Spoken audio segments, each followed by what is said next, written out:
It's time! The Last Starship competition!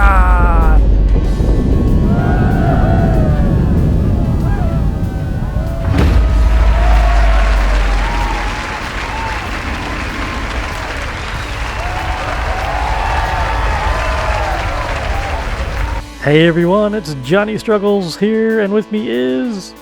Totengeist. Hello everybody. Hey, it's another combat competition!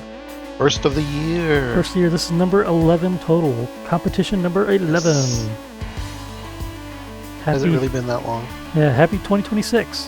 Happy New Year! And thanks for being here. Thanks for watching, everybody. Yeah.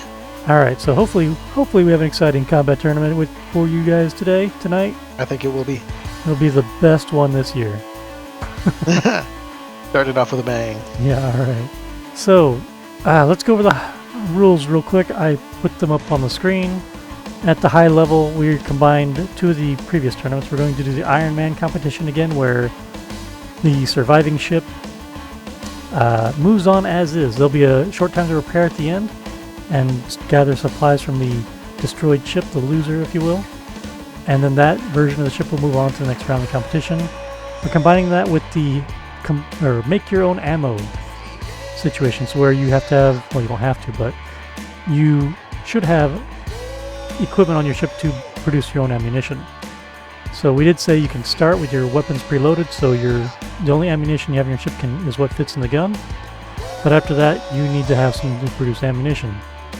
Be curious to see if anybody entered something that does not produce ammo and they're just going off scavenging things on the whim, but we'll have to see. There was definitely some discussion about some people thinking maybe they didn't need to do that.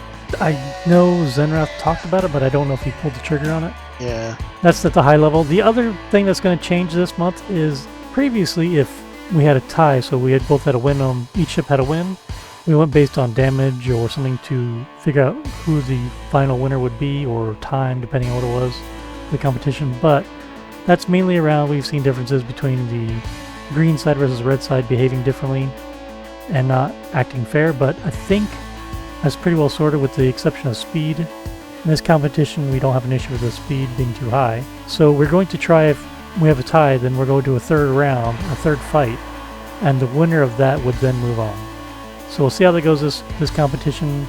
That's the way I prefer to do things, so it's just more of a clear victory. And hopefully that works out. So I'd like to keep doing that. What do you think, Totes? That sounds good to me, and if anybody has issues with it, they can let us know. And we're definitely always very flexible, and I think we've been pretty fair. And we are always open to suggestions if people have ideas for competition ideas or rules or anything.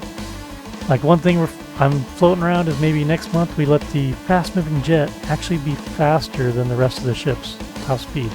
Oh. I think that might be a good idea. It'll definitely be interesting. And give some love back to the fast-moving jet strategy. So we will see. We'll see.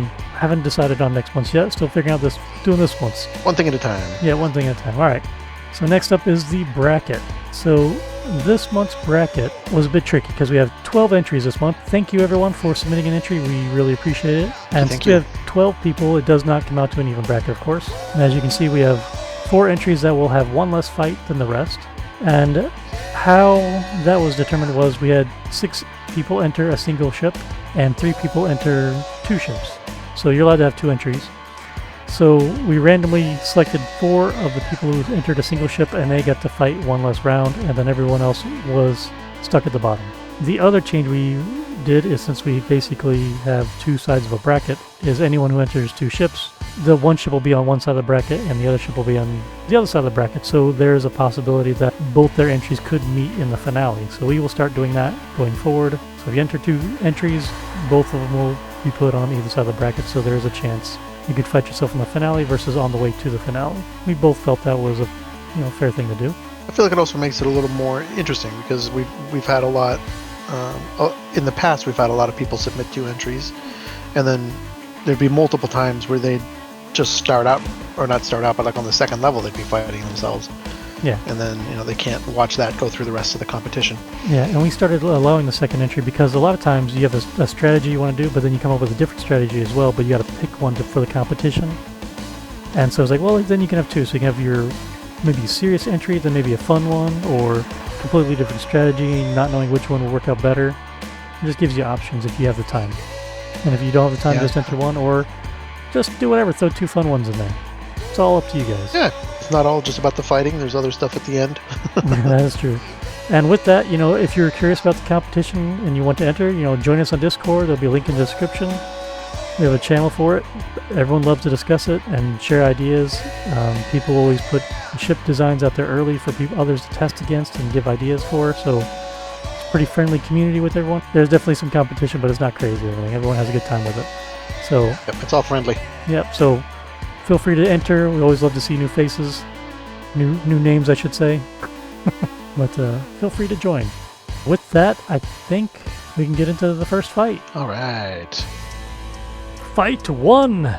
We have Wonderwood's Shyad Factory Gunboat versus Rochdale's Chernobyls. Both utilizing the default AI strategy. The Chernobyls have a higher toughness. The Factory Gunboat has a higher top speed. 8 railguns, 8 cannons, 8 Gatling guns, which will be the storyline for the Chernobyls. The Shyad only has 8 cannons. 6 deflectors on the Chernobyls. 32 crew with 30 on the Chernobyls. Quite a bit difference in combat class and price. The Chernobyls being much more expensive. Now, if I remember correctly, Wonderwood's entry was put like at the end of December, early on, and I just don't think they ever went back and modified it. They probably got busy. So that's about right. I think we had a lot of that this month. Yeah, so they put an entry early and they mentioned they're going to revise it, and they never got back to it, and I think what we have is the early entry. And we have then Rochdale's Rochdale entry. With this intro, I feel like you really like saying Chernobyls. Chernobyls. I mean, you see the nuclear warning signs on the balls. Sure do. And what'd you say a second ago about how it was pointed? Well, balls first. Yeah, balls first. Takes a brave man. So he's heavily, worked on his ship a lot.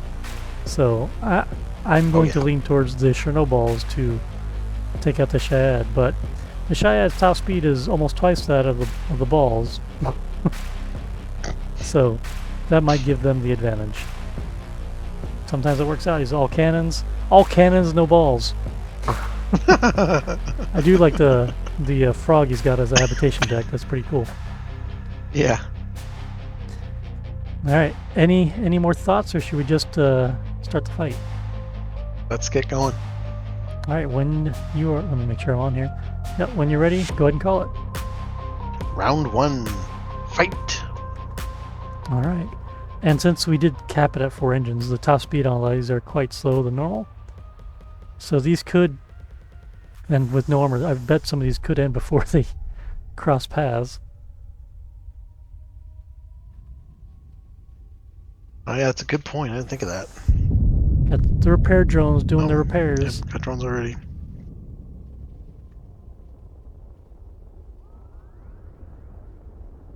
The deflectors. Repairs happening. Oh! Oh, you were right. Called it. Yeah. Well, the Chernobyls won that one. That's a good image right there.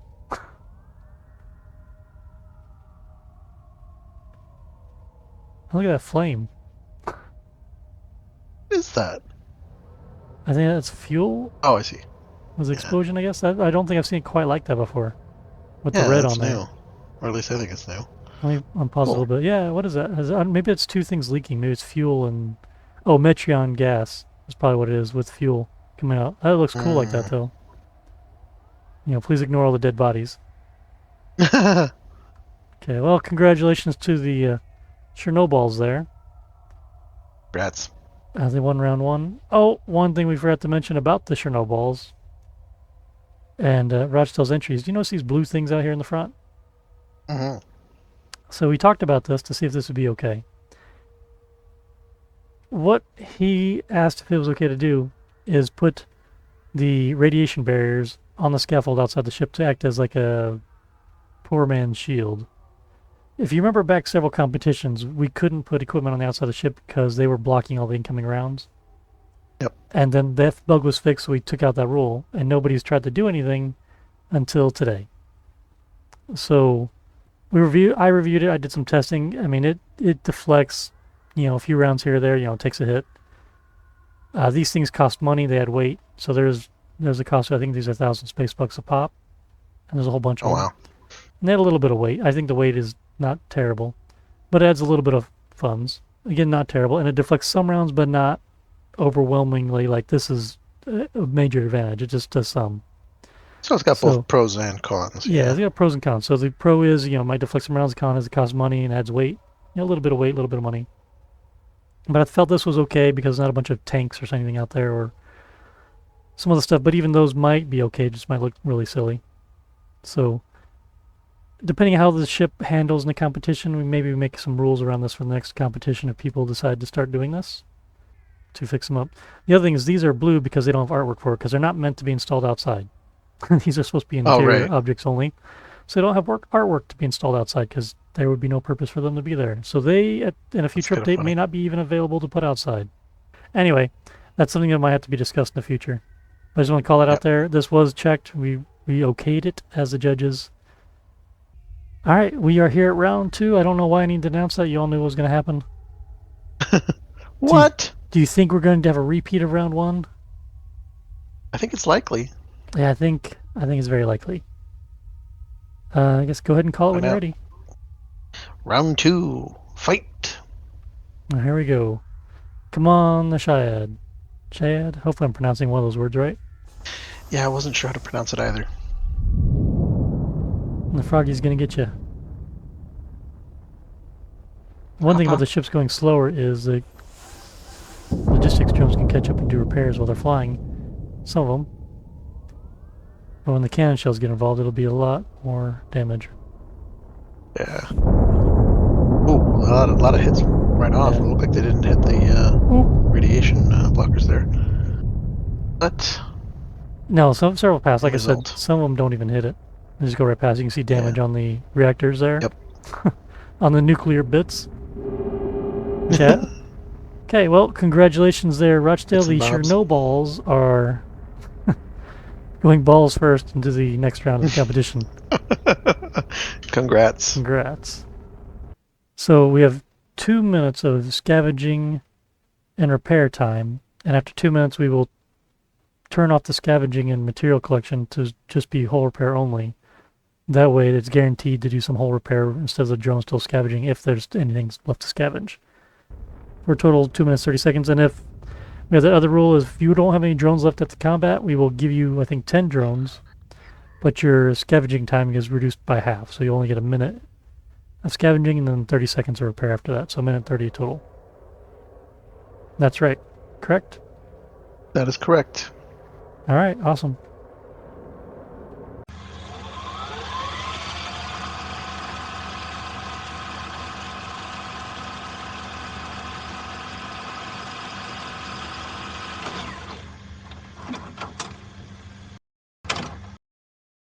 Many bodies. Look at his logo on here. I thought he was pretty cool. The RCH.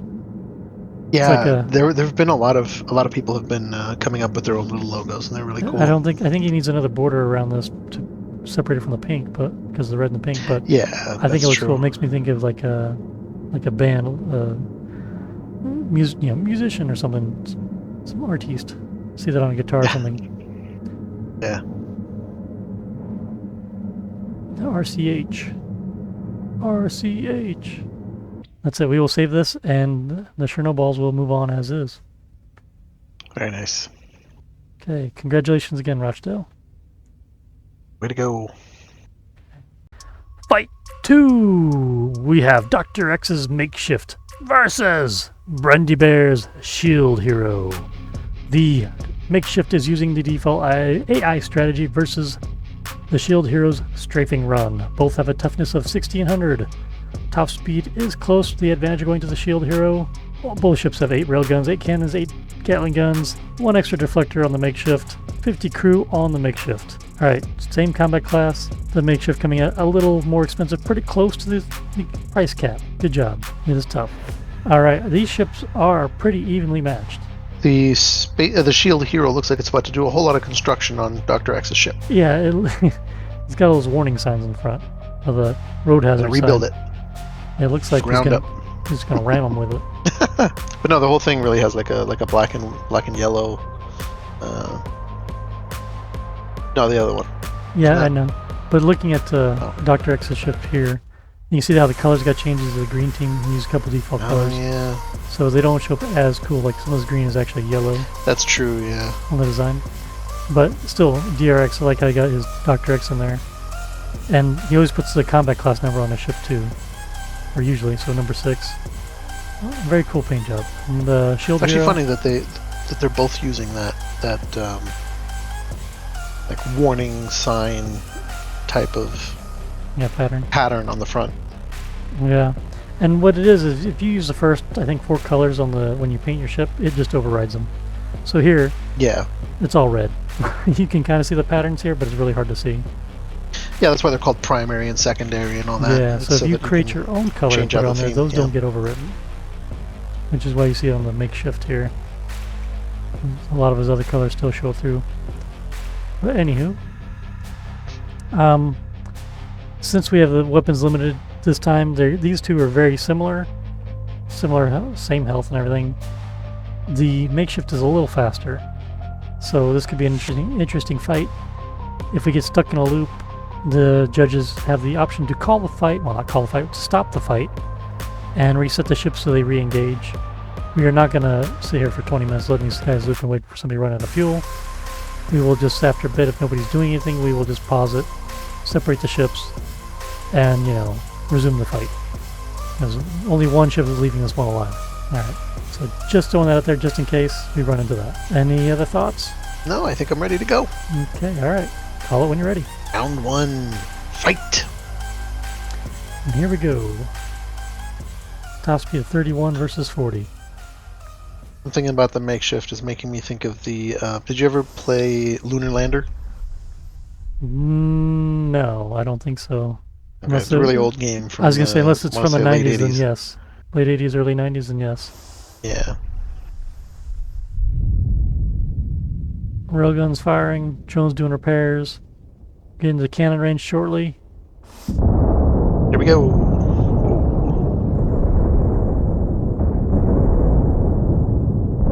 The deflectors definitely help. That front guard definitely helped. Oh! Oh, there we go. Shield the third hero. Fight where it's ended right when they're about to meet. Yeah, since the ships don't have, armor, the cannons when you engage get pretty deadly. Yeah. Especially with the speeds being as slow as these particular entries are. And most of them are on the size. So, well, congratulations to Brandy Bear winning round 1. Congrats. And we'll, of course, reset, swap sides, and do it again. So we got round 2 now. The ships are swapped sides, so the colors look different. Shield Hero is more of a green, as you can tell. It was like, again, the Gatling guns like to fire off a salute when they load up into the arena. And the makeshift now has more of a red tone to it instead of the green. I'm assuming the same thing's going to happen. They're going to converge and one's going to pop before the other, which is interesting. They have the same number of cannons, the same health. One's faster than the other. And the first round, the slightly faster ship won. I'm curious the same thing will happen in round 2. So, let's find out. Yeah, any thoughts? And just go ahead and do it? No. All right, man. Round 2. So what? So, all right, man, call it. Round 2. Fight! There we go. It's funny, the makeshift on the right looks like it's slightly higher. Yeah, I was thinking that too. I thought maybe I was just crooked. Maybe ship is built offset a little bit. And one of them might be offset a little bit. You know what it is? I was just thinking, the shield hero has those bars in front. So one thing we found is the hull, since they're single line, when cannons hit them, they don't do as much damage because it's not splash damaging all over a solid hull. That might be what gave them the advantage there. Oh, against the makeshift. Yeah. Yep. Oh. Pop. So congratulations to the shield hero. That's a cool image there. Congrats. You have won Fight 2. Congratulations there, Brandy Bear. Ooh. Your ship's going on to the next level. Congratulations. 2 minutes. So just do a timer for 2 minutes. Minutes, not hours. 2 hours would be a bit long. Just a skosh. Alright, ready? I am ready. Set. Oh, hang on. Go. I'm not ready. Oh. I'm not ready. Sorry. Gotta turn on exterior That's all work. Now I'm ready. Set. Go. Okay. Alright, so... Is he gonna stop here? He's gonna stop? Hang on. Back up the bus there. Okay, so they're doing scavenging. Not even the corpse is not even cold yet. Still warm. Let's see what they got going on in here. It's crap. That's one thing I'm very curious if anyone's going to run out of storage. He's got these big tracks in the middle to route objects. That's cool. So his production line here, he's producing explosives and everything to load up the ammunition tables. I feel like he's done that before. Most likely. And they're loading directly into the crates, which are loading the guns right there on both sides. So, cool. Definitely very crowded on that ship. It's very crowded. Like all the reactors. Don't mind these reactors. It's a good thing there's no secondary explosions in the ship. But, delivery, block storage. I wonder if they're going to have an issue. Maybe they just finished picking up all the scrap they can get here. Yep, all the drones are being repositioned in the ship. There it goes. Yeah, they cleared them. Why are they putting them like on the ground over there when there's crates over here with drones that go in them? Does he have dedicated drone storage up front? I can't see the floor. And now they're putting them back in the crates. These people are bored. Okay, well, cool. 15 seconds. 15 seconds. They've not repaired the... Oh. 10, 9, 8, 5, 4, 3, 2, 1. Okay, pause it. I mean, we'll turn off this stuff, but they've already repaired the ship. But let me make sure hull repair is on. I saw the dead guy there. It's like, there's a small crack in the hull. It's a mini... It's just a fly. He's just closer to the ship. Look at the little guy over here. Poor bastard. Lots of repairs in front, but look at this. He has a lot of railgun damage taken. It's like... Oh, yeah. That is a lot of damage. Almost 500 damage. That is just under a third, like 33% of the ship. I don't know.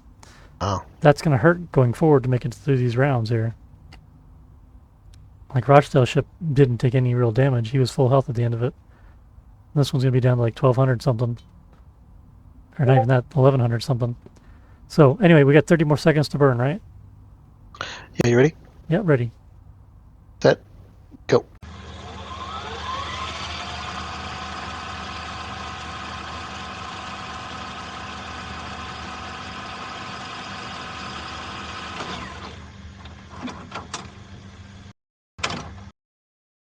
All right. Well, congratulations again to Brandy Bear's Shield Hero. You are moving on to the next level. We will see how this works out on the rest of the competition. We might, like I said, have some even shorter fights later on. Might just be a cannon quick draw. Well, we will see. Indeed. Oh my. Fight 3! We have OMG Bears The Tick versus Rochdale's Watchtower. The Tick using the default AI, while the Watchtower is going to use the long-range orbit. The Watchtower with the advantage of the max health, with the Tick with almost 200 less health. Tick with almost twice the speed, same number of railguns, cannons, Gatling guns across the board, one less deflector on the Tick. Crew, somewhere. Combat class is 6 on both sides.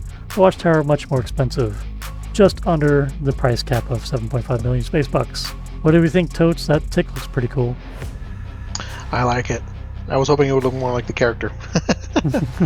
There's our yell, spoon! Spoon! So Rochdale's advantage here, he's going to use the long-range orbit. He's got his weapons. He's going to try to fly sideways against the opponent. and snipe him from afar, but the opponent is faster, so he will close in. So it'll be interesting.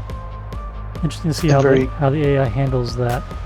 Because I'm very curious to see how well that works with editing the port starboard. Yeah, so this one we also have the option where they can set, because we found you can actually set which way the ship faces, because the AI would sometimes pick the wrong direction. So we were able to point the pointy bits to the bad guys setting. We turn that on to make sure that happens. So Rochdale's ship is set to point the pointy bits to the bad guys. But they're pointed sideways, so when they converge, the tick is going to fire and hit Rochdale's ship before Rochdale turns and fires back. So the tick has the advantage. Even though he's less health, he's going to get some damage off first. And since there's no armor, the railguns do hurt. But we'll see. I'm very curious how this is going to work out. Alright, any other thoughts, any predictions? I'm thinking the tick is going to pull this one off. I'm going to say that with its speed, even though it's less health, I think it's going to win it. I don't know. It all looked pretty close, so I'm just going to wait and see. Oh, fine. Don't pick. Alright, I guess just call it when you're ready. Round 1. Fight. Okay, here we go. I think this one does have some of those shielding on it, but it's on the side facing the gun, so these are all going to be hits. Oh, he's turning already. Slowly turning. Oh, wow. So the tick got a few free first snipes in. Interesting. Wesley Snipes? Wesley Snipes in. Already doing some repairs. Yep. Oh, they both are. These deflectors consume a lot of juice. So it's interesting to see how well they get used. Oh! Oh, that was fast. Yeah, I was wrong. I forget with the slow speeds, they can't converge as much as they do in the normal tournaments. But that's interesting. Interesting. That's when things work out. Alright. Yeah, alright, round 2. The Watchtower versus the Tick. Watchtower's won round 1, of course. Everyone just seen that. It's been a minute for us. And we'll see if it'll be all along the Watchtower.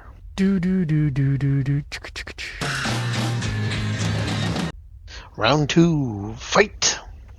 Okay, while these ships converge, I want to mention on the Watchtower here, he does have these deflectors out front on islands. Those will never get repaired. If they get destroyed or damaged, because they're internal objects, the crew can't actually get them, and they will never be repaired. They will be always damaged going forward if they get hit. If they don't get hit, they'll be fine. Was that intended to deflect shots? Well, yeah, the deflectors to deflect the cannon rounds. But I don't know why. But Rochdale fired cannon. Why is the tick not? There he goes. The slower ship always fired cannon rounds first. Oh, there he goes. Low fuel. Oh, that was fast. Well, Watchtower has low fuel, but yeah, that's 5,200 fuel. Hopefully, he's producing more. That could be like his other ship. All right, well, congratulations, or he's really hoping Rochdale. to pick up some. Yeah, congratulations, Rochdale. You won Fight 3. Congrats. Congrats. Go ahead, tell me when you want to start. Set. Go.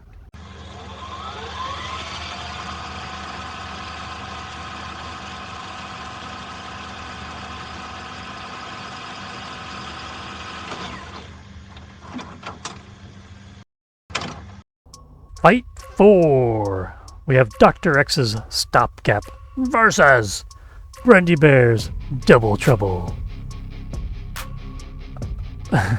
Dr. X's Stopgap is using the long-range orbit, where the Brandy Bear's Double Trouble is using very close orbit. That'll be interesting to see. Both have a 1600 toughness. Double Trouble has the advantage in speed. Both 8 railguns, 8 cannons, 8 Gatling guns. No deflectors on the Double Trouble. That might be a problem. Crew is higher on the Stopgap.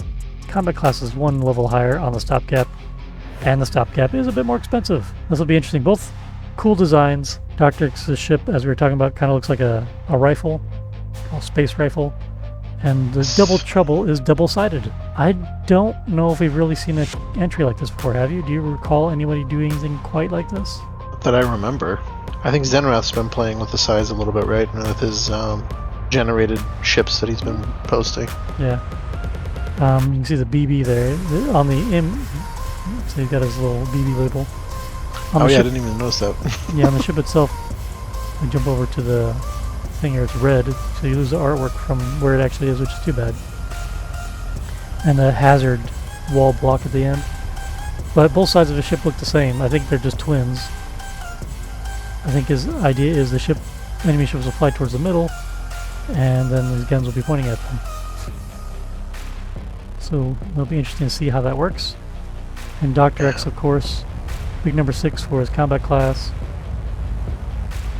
Cool deal. Lots of thrusters there. Yeah. Alright, I have no predictions on this one. It's pretty wild. Pretty even, interesting to see. Yeah, they're pretty even. Let's see how it goes. I am ready when you are. Round 1. Fight. And this Double Trouble has a few guns pointing forward, so a couple of rounds will fire. If the they're saying if the cones or the railguns are in there. And Dr. X is using the long range orbit, so he might just take him out before he gets too close. While converging. The Double Trouble is slightly faster and using the very close orbit, so curious how it's going to aim. He will use his top speed. It's going to encapsulate him. Will he get him on either side? This is getting exciting. What is he doing? Look at that. But his evasion just went up real high there. That's cool. Half of them's behind him. Who's going to lose first? Wow. Yeah. That is crazy. Oh! Wow. That was neat. That was pretty tricky there. I'm impressed. Bear. That's cool. Congrats to Double Trouble for sneaking in the back door, I guess. Winning round 1. Brandy Bear. What a fun one. All right. Let's save this off and then do round 2. Yes. Again, it's been several minutes for us. The audience is like they just jumped in now. We're at round 2. The Double Trouble has done, well, I don't know if he dominated, but he definitely took him out in the first round. Came around the back side where there's no defense. Yep. And took him out. So, see if he does the same thing this time. Probably, but go ahead and call it when you're ready. Round 2. Fight. And here we go. I wasn't sure the Double Trouble could fire rounds. And the thing is, the stopgap, all his guns are on the side. So he's doing the early turn there and firing because he's on long range orbit. I wonder if he'll change to the other side of the ship. Or if he gets stuck facing the middle and not shooting anything. Yeah, that's what I was wondering too. But I feel like he's like in the middle. Yeah. Which might be, this design might be the Achilles heel, these side shooting ships, because until he turns like this. Oh. It didn't turn as fast this time as last time. Last time it was really fast. Yeah. But I'm expecting the same turnout as last time. Could be. Looks like it. I feel like there's less firing this time than last time too. The one side got blasted. Oh! There he goes. Heavy damage, 86% damage. It was close. This side over here was not firing back anymore. This guy was doing all the damage. And he was much closer, too. I think all the hits on him was pushing his ship sideways, maybe? Yeah, that's possible, yeah. Okay, so save this real quick, and then we'll let the repairs and scavenging begin. Okay. Oof, they're hurting bad. They got half O2. Let's take a quick look to see what he's got going on here. He has no atmosphere in this side of the ship. They're all in the suits. Fuel tank's punctured. He's got shared fuel lines and power across the way. But that half might be in some trouble. This half is fine, because it didn't take any hits. Yeah. But this one taking heavy damage could be a problem in the future. Okay, you have a timer set. We can start when you're ready. He's at a lot of damage. Yes, I'm ready. Set. Go. Okay.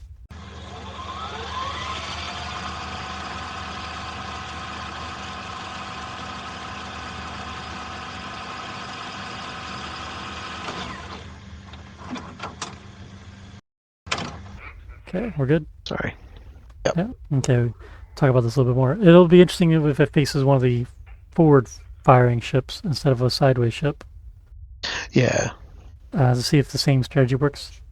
I wonder what that ship would do at that point. Like, would it just start Just spinning? would it fly in the middle here, then turn? I don't know. That's interesting. I'm sure Brandy Bear has tested this a bit, but from his heavy damage from the side ship, I mean, it could be any direction. The thing is, a forward-firing ship has railguns, a lot of them. 8 of them might do a lot of damage before they converge. Might get them taken out if he gets an extra shot in. So either way, congratulations, Brandy Bear and Double Trouble. I'm very interested to see how this thing moves on to the competition. The way people are taking heavy damage, I think the finale is going to be like the ship has 100 health versus the other ship with 150 health. Both are going to explode at the same time. Anyway, congrats, and that is Fight 4. Let's go to Fight 5. Congrats. Fight 5. We have Zenrath, Space Invader versus Rochdale's Chernobyls. Both ships have about 1600 toughness. The Space Invader is 50% faster than the Chernobyls. Railguns, cannon, Gatling guns are the same. Space Invader has 3 times the deflectors, and the highest combat class in the competition at 8. I don't know. Zenrath's design is interesting. He's got those rails sitting out there to absorb attacks, or throw things off a little bit. I don't know how well they're going to work against those nuclear balls, but I guess we'll see. Any thoughts? I'm really curious to see whether the little arms are going to make a difference versus the little radiation things that the Chernobyls have.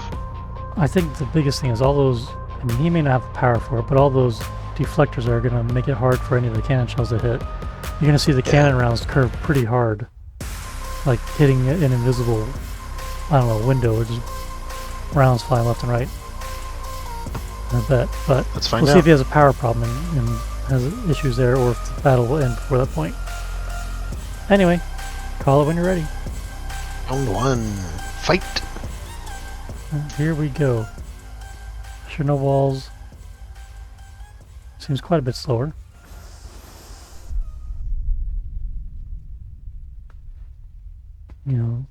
Drone's doing repairs already. Like there's a red leak on the Chernobyls. The Metreon gas leak. Here we go. Let's see how these things deflect. Turn. Yep. Didn't take a hit. Just the front wings did. Oh, interesting. They got past. This is the first one. The first ships to get past to do a convergence flyby. Yeah. And the Gatling guns taking out the drones. And here we go. Who's going to get the Chernobyl's not turning around? Interesting. I don't know what strategy you go. Oh, I think the AI went with fast-moving jet for them, and that did not work because they were slower. Yep. Well, congratulations to Zenrath Space Invader for winning round 1.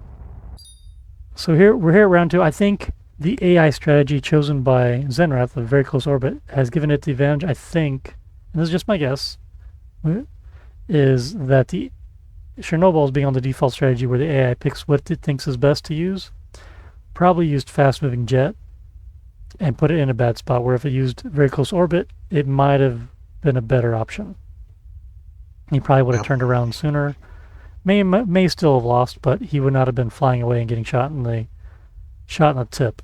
All right. Anyway, it was cool to see they actually converged and the ship didn't blow up on the convergence or before it like we had seen so far. So that's cool. Yeah, let's see if it does it again. Yep, I'm ready when you are. Round 2, fight! Fight! Go! Solar ship always fires first. That is definitely something that happens in this game. Yeah. I don't really understand that. I mean, I suppose in some ways it could be kind of logical, like they have more time to aim, or like it's more stable or something, but I don't know, it's kind of weird. Yeah, I don't know how that's handled there, but you see all these cannon rounds being deflected pretty hard. It makes me wonder if it's like a side effect of a different system, or if it's actually coded that way, drones. like intentionally. Got a lot of Mitch and Gas League. I'm assuming the coding is set for a certain way. Turn around, Chernobyls. Turn around. Turn around. Turn up. Didn't matter. Those Wouldn't have first mattered railgun anyway at strikes. that Yeah, point. those first railgun strikes were just you're dead. Goodbye, Oh, balls. Chernobyls. The tip was just too sensitive and it exploded.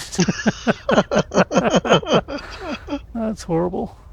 Bad Mr. Struggles. It Bad. was a hard-fought battle. Yeah. Too many things could be said. Anyway, we're not going to say them all here. Might be kids watching. Right. Probably not. I doubt it. Anyway. You never know. Anyway, congratulations to the Space Invader. You are going to move on to the next level. Let's move on to scavenging. Just trying to mix scavenging with salvaging. Scalvaging. You having trouble? Apparently. Alright. So we're here. See, Zenrath took 50% damage, it looks like. About 50%. That's a decent amount. Yeah, let me point him right over here by the Chernobyls. What's left of it? A tip and a ball are gone. Really just took out the one testicle and the ball. That's rough. Man. Not having any kids. Yeah, 49% damage, so pretty close. Alright, when you have the timer ready, go ahead and call. He's down to 1 cannon shell.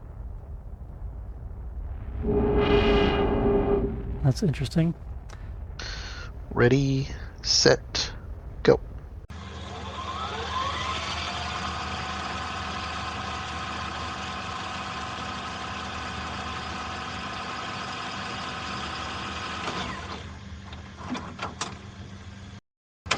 Five, 4, 3, 2, 1. Pause. Turn that off. So hull repair on. It's not doing any repairs in the hull. Let me know you're ready for 30 seconds. We'll let it go. Ready, set, go. Okay. Yeah, maybe we should have limited the railguns to be fewer. Like 2. Yeah. Maybe 8 is just too much damage against a non-armored ship. But this last time we did a survey about people, people saying, I don't like armor, just da-da-da, and, Gatling guns and railguns don't really do anything against armor. Like, fine, we'll do it unarmored, see how that goes, and makes a huge difference. Yeah, it really does. Railguns are pretty deadly against unarmored ships. So maybe I should have limited the railguns even more. So, we'll see. Alright. So it looks like the Space Invader is going to move forward at 49% health. these next rounds are going to be very interesting. Yeah. How these ships survive into the later rounds, but maybe because their health is so low, one ship will have a lot more health than the other moving forward. I don't know. Either way, congrats again, Zenrath and the Space Invader, going on to the next level in the competition. Woohoo! Rats. Fight 6! War Chiefs, Shuriken class Corvette versus Brendy Bears, Shield Hero. They have the same toughness. The Shield Hero has almost twice the speed. Same railguns, cannons, and Gatling guns. The Shield Hero has 4 more deflectors at 5. Combat class 6 on the Shield Hero, 1 point better, and the Corvette is more expensive. The War Chiefs entry, I think, was also an early entry after we announced the competition that I don't know if he ever gone back to it and really edited it. So, but it was out there for people to gauge against or practice against. The deadly plus sign there. He's got a gas collector, so perfect. We're in a gas cloud. He's collecting Metreon gas, so he will have more supplies after this round if he survives. The Shield Hero is at significant disadvantage in health. Yeah, that's for sure. Check the percentages at 30%. Oh, 30% damage, sorry, not health. So 496 damage out of this, so it's 1104 health. So significant against, it doesn't show here, but 1600 toughness. That might make the difference right there. Yeah, for sure. Find out. But, it's always anyone's game. He's got that shield. He's a shield hero. The shield hero does have a lot more deflectors, so maybe that'll make a difference. Yeah, but the shield could do it. See. I think we're ready. Any other last thoughts before we get this going? Not for me. Alright, go ahead and call it. Round 1. Fight!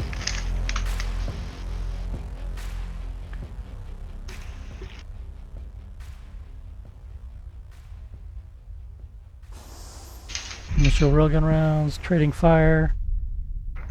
Oh, why is he turning?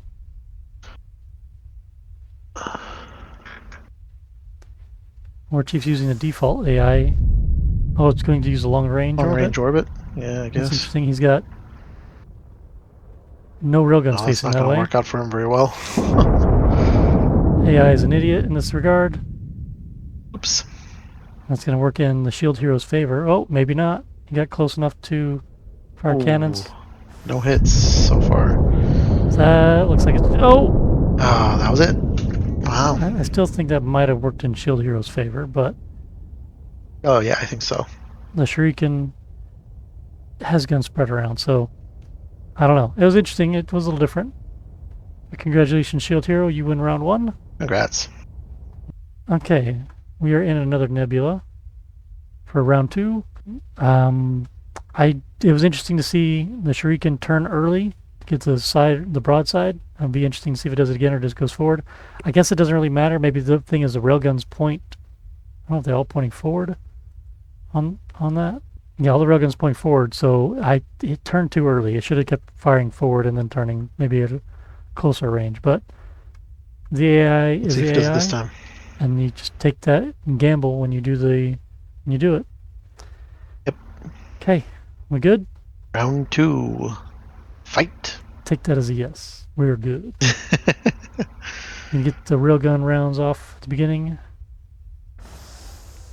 Trying to be efficient. Several hits on both sides. Rounds are out.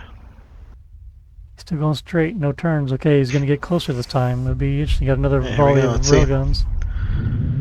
And those are going to do more damage. It's already made a difference.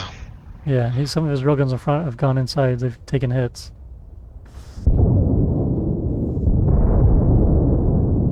Oh, these cannons are going to destroy him. Yep. Yes. My shield hero's at 54% damage at the moment. Yeah. So, the Shuriken just having one deflector did not help him. But either way. So congratulations again to the shield hero for making it past two fights.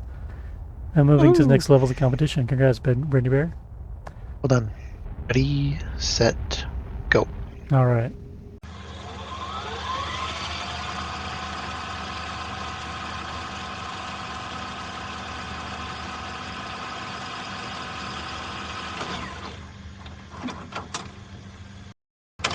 They got that one square fixed. Oh, they got the mini guy right there, little dot. Beep. Put him as a logo on this. We need to, every time you get a win, you get a dead guy logo on your ship. He gets 2 of these guys now. Boop, boop. 2 kills. That'd be cool.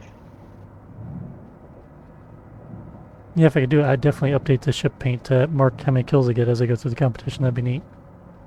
Yeah, just do it in like red or something. Yeah, you probably wouldn't see it during the fight, but it would be fun. Yeah. Okay, looks like... All for morale. Yeah. 5 seconds. 4, 3, 2, 1. Alright, his scrap tank is 68. He's smelting stuff, so he's removing the scrap. He's doing a good job. Metal ingot storage is good, so he's using up supplies. He's handling the scrap collection. And 175 cannon shells, 118 slugs, and a lot of bullets. Okay, let me turn... They lost 5 crewmen? No, they're busy. The 35 idle people, so 5 people are busy making ammunition. Never mind. Moving stuff. Alright, let me know when you're ready for the 30 seconds. Set. Go.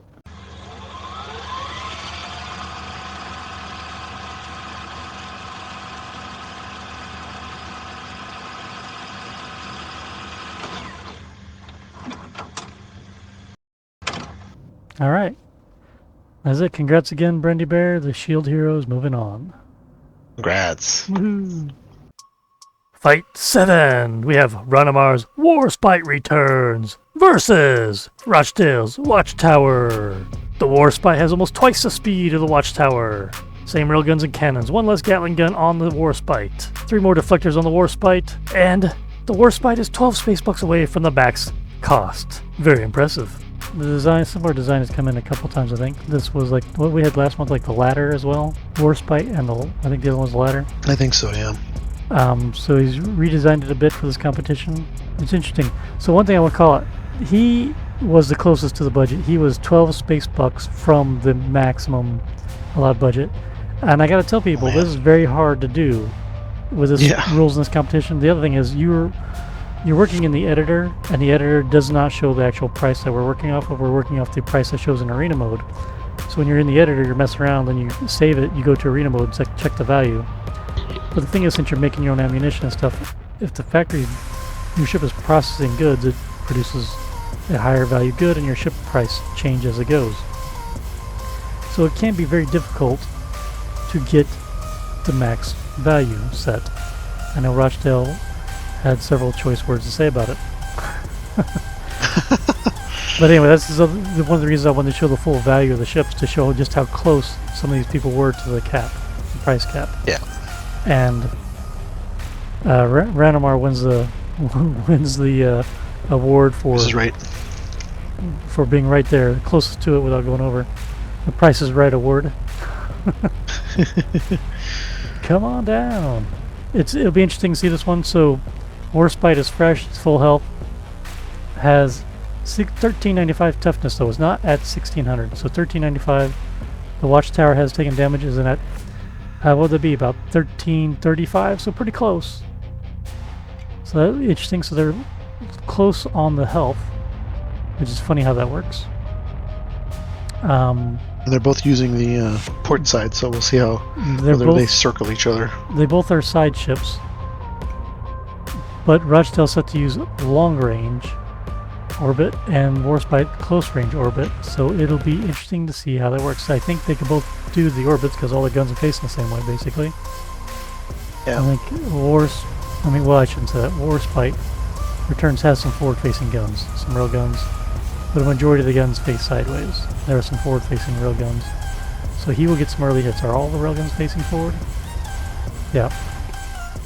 So that'll be interesting. He will get shots off before the Watchtower can turn. Some free hits there. So I don't know. This goes either way. In my mind, I can't pick. They go either way. They're very, very close. Yeah, I agree. It might just come down to AI strategy and a little bit of luck. Let's find out. Yeah, I agree. Let's find out. All right, round one, fight. All right.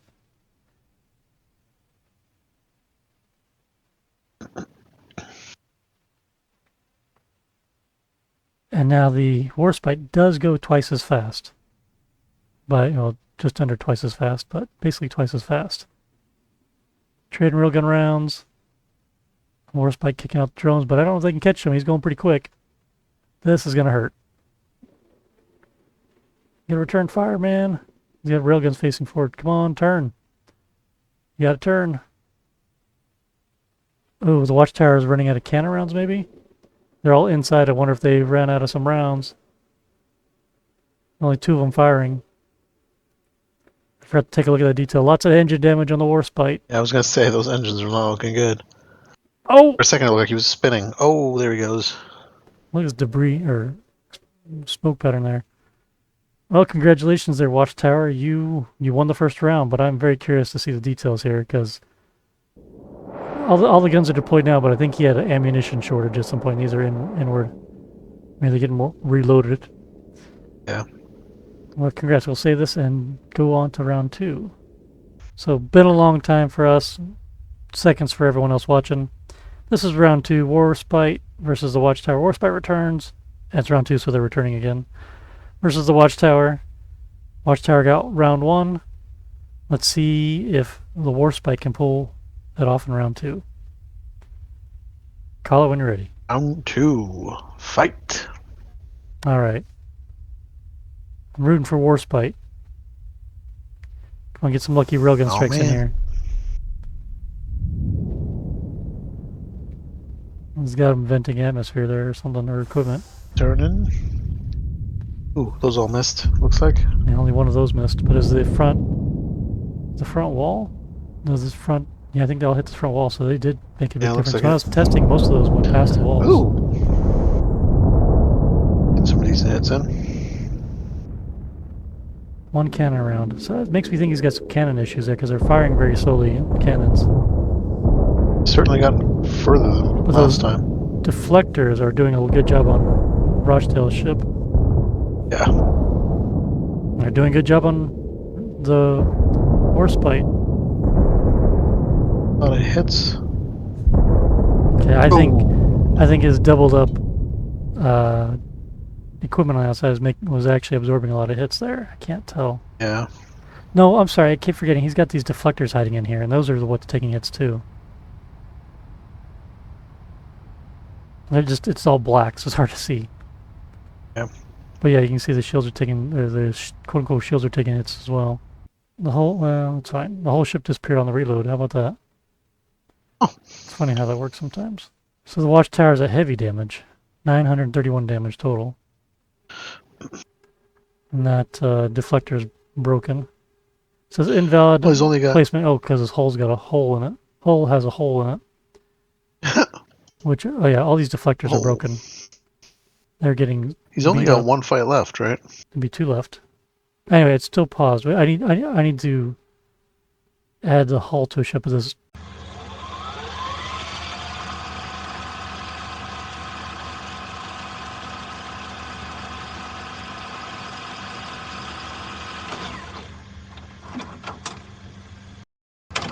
You must visit a shipyard. Dang it! I gotta edit the game to put a shipyard here now.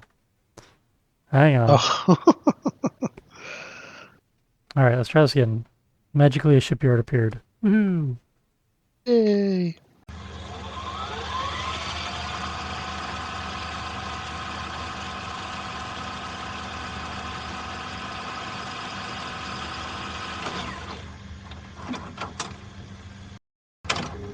Ready, set, go!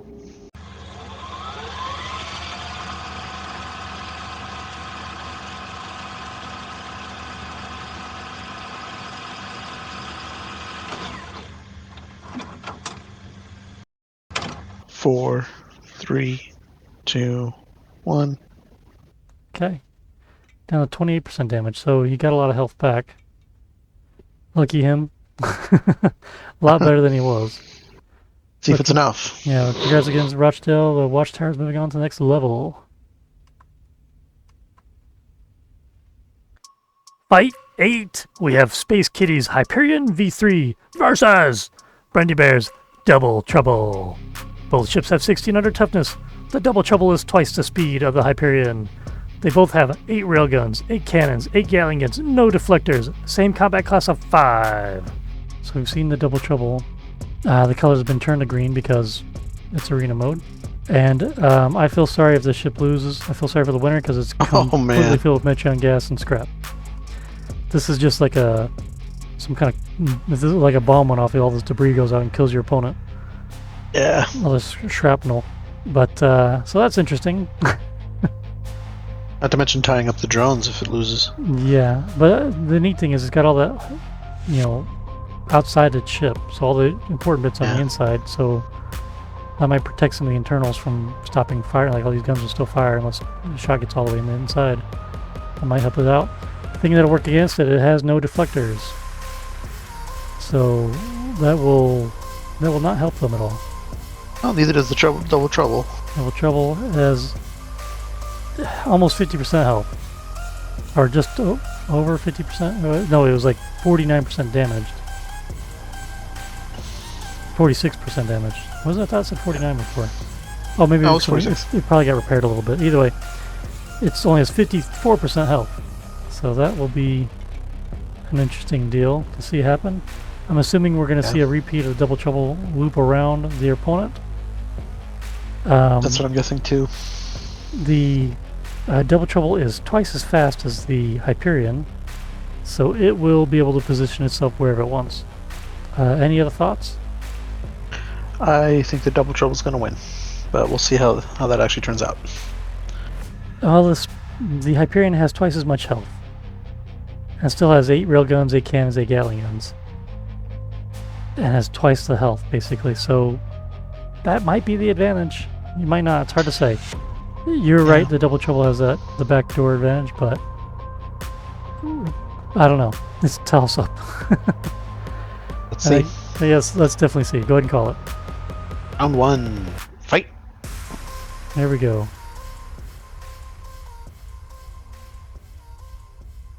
Who's gonna fire first? Oh, same time. Oh, and it's Only shooting a at couple both. hits there. Most missed. Something hit. There's some repairs going on. Yeah, on both sides there's a little bit of repair. And now it's gonna happen because it's gonna fly right to the middle. No, he's turning. She's turning. Is turning. The space. And is gonna engage these cannons. Gatling guns are engaging. Why are the cannons? Oh, here we see what it's gonna do. Oh, there we go. Oh, Well, that was fast. it was fast. All right. Well, congratulations, Double Trouble. Congrats. I was wrong. I was thinking it'd be more of a fight. I was wondering why the cannons weren't shooting. It did look like it was starting to get kind of confused and just start turning and I turning think and that's turning. what it was. It might have been turning too fast and getting out of the fire arc. It did fire some at near the end there. Either way, let's save things off and do the next round. Yes. So round 2, we swap sides, of course. It'll be interesting to see if the same thing happens or if the Hyperion can pull one off, if its AI default strategy can position itself accordingly. But we'll see. Go ahead and call it when you're ready, Totes. Round 2. Fight. Here we go. While we're doing this, let's go ahead and check out what these cannons are. So forward-facing railguns, cannons to either side. So Yeah, that's why it turns. yeah, but he split. I wasn't seeing. I think a lot of railgun hit that time. Yeah, that's true. First time, most of them missed. Okay, the cannons are pointing to the side. Are they going to get some cannon shots off this time? It just, like you said, I think it turned too quick and didn't engage. And now getting the spin here. Ooh. There's some cannon rounds firing at one side, both sides. There we go. It's a bit more of a fight. 97% damage. Oh, that was close. Oh, wow. The Double Trouble almost did not make that. But congratulations, Double Trouble. You survived. Barely. That almost went to a third round. So, yeah, congratulations. The Double Trouble's moving on to the next level. I do want to say thanks to the Space Kitty for entering a shipling competition. This is their first time in the competition. Really appreciate you joining. We hope you do it again. I agree. Sorry you lost. But, you know. Yeah. Well, let's see how all your supplies. Yeah. The next part is affect the refill. The debris field for which your ship was left is going to be insane. Okay, let's go to Double Trouble. 97% damage. I don't think it's going to last very long. I have to do a lot of repairs. Exterior work. Yeah, that's like 45. One more railgun strike cannon shell would have killed him. So it was just anyone's fight at the end there. It could have been the same in the first round. We just didn't check the first round. Right. Okay. If you so good, set the timer and then call it when you're ready, and we'll let it go. Ready, set, go. Whoa! It blew up. Double Trouble blew up. As there was an air round still in the air, and it took him out. I just paused it. Oh, so now what? My goodness. That is funny. I think we have to go to a third round because technically we don't have a ship to continue on. Yeah. Do we want to discuss this for a minute to make sure we are in agreement and fairness instead of just deciding something? So round 1, Double Trouble won. Round 2 technically is a tie. Yeah, it was a tie. Yeah. Double Trouble blew up the other ship, but there must have been another round in the air, and Double Trouble ate it and blew up. As I was talking about, it had so little health. I mean, I could go back. The thing is, if I go back to our save, I could I possibly... I don't think I could do anything with that round in the air, but I can give him more health to survive it. But that would be cheating because I don't know how much damage he would take. Yeah. And he died. So I think... I don't know. Should we go to a third round? Because that basically gives a win to the Hyperion right now. If we go to a third round. Because this is a tie. We could just go pull the Double Trouble ship from round 1 as the winner and reload that and move on. Because technically a tie, you can't. Did you save here? Yeah, I already saved it. I mean, we could reload the save, export real quick. Oh, you know what? Did I save it? Maybe I didn't save it. Or no, that wouldn't work either because then you don't get the salvage. I'm thinking because the ship is destroyed at this point, and I'm thinking I didn't save it. I think we're just going to continue on. Let me check now if I saved it. I don't remember. My mind is too late for me. That's fight 8, right? Yeah. No, I only have around round 1 save. That serves me right for not saving it. We'd have something crazy like this. So in my mind, let's think about this logically. So you won round 1, a tie in round 2. If Hyperion won round 3, if we did a third round, it'd still be tied. You know, both have the win and we'd a have to tie. do a fourth round. We'd have to do a fourth round.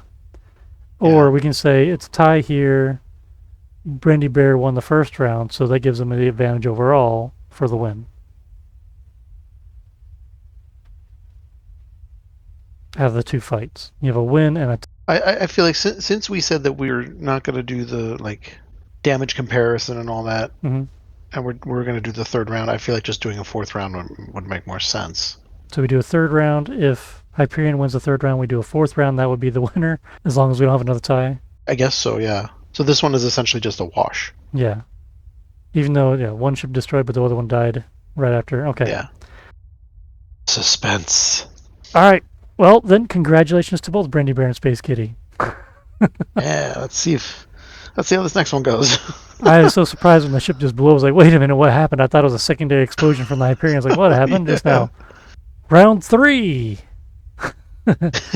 Never said that before. Yeah. So as we said, we'll see if Hyperion wins this round. We will go to a round 4 because we'll essentially be tied still.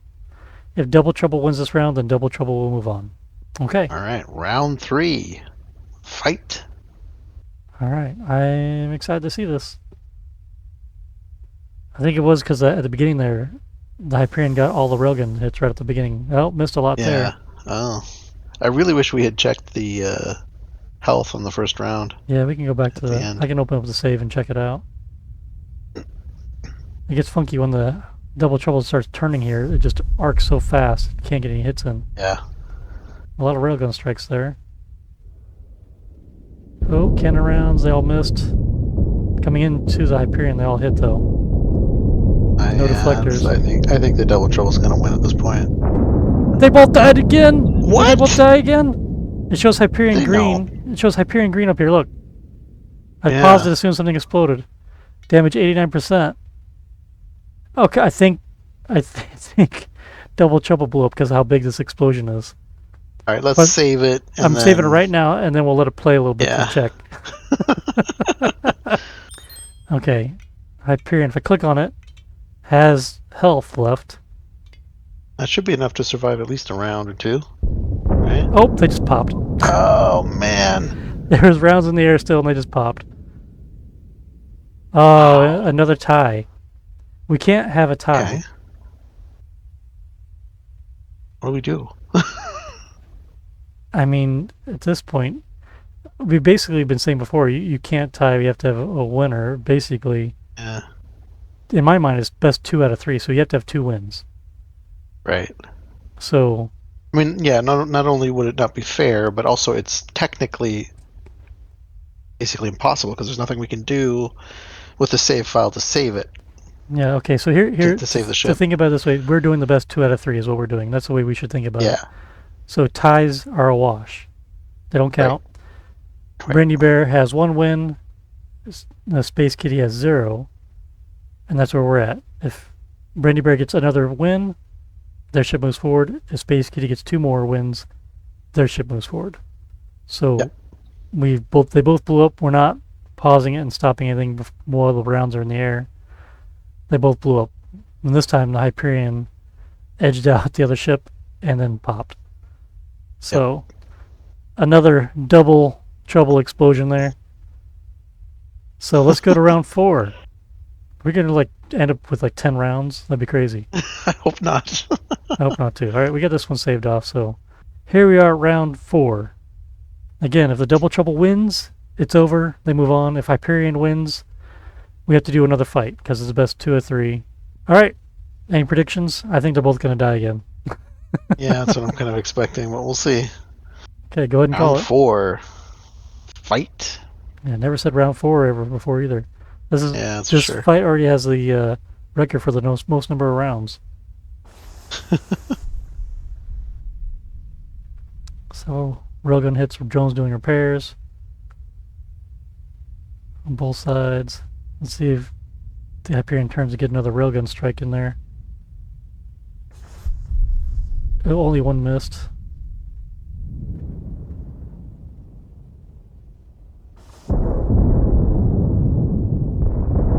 Now he's swinging back and forth, making the cannons miss. Yeah. Oh, it's now looking good. Oh, that's it. The Double Trouble win. That's a clean one. 98% damage. We're going to save it just in case something we can't see hits it. Yeah. Because that was like round 2. But this time you see him swinging back around. Second. The Double Trouble was swinging around a lot more that time and avoiding hits. Yeah. So that's like good strategy of having these pieces way out in the end. They swing a lot faster when they turn. Okay, I'm going to unpause it. You want to go ahead and start the timer? Yeah, hold on. We're going to set things up because it's a win. If he doesn't explode, then we'll just keep going with it. Yep. Ready, set, go. Okay, he did not explode. He's only at 19 health. Oh. Okay, congratulations again, Double Trouble, for actually winning this time. Thanks again, Space Kitty, for entering your ship. This was a pretty exciting combat. This was the first time we went to this many rounds.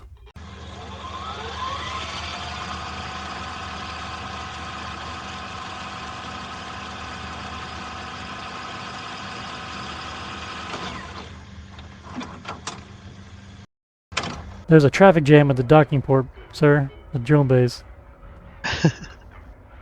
Oh, there's Mitch and gas. Maybe they already got the bottles in there, extra ones. Oh, yeah, maybe. They would pull those first because they're more valuable. Probably why they're having trouble now. Death by 1,000 pieces of salvage. 5, 4, 3, 2, 1. Okay, so this is interesting. So we're going to turn off salvage and material, but they already have the equipment. So if there's any loose drones not deployed, there's 13 in here. So maybe they will go out and do repairs now. Find out. If they get them deployed. I don't know, the drone bays may be clogged. So this is the first time we'll see this example. There's still a ton of debris. What are we doing if they can't get all the drones back in? Then they are left. On. You still got more in the ship. They're basically abandoned because they can't take them. That's what we did last competition. That's what I'm going to say we're going to do forward. And we have the rule, if they are out of drones at the end, we will give them drones, but they will lose time on the scavenging. Okay, sounds good. So let me know when you're ready for the 30 seconds, and we'll let it go. Ready, set, go. Okay, so hopefully they get some repairs done, so these guys are stuck. And it does not look like they're doing anything. Yeah, they're not moving. Hostiles inbound. The start of the next fight, they will deploy drones to do repairs, but if the ship is too fast, they won't be able to.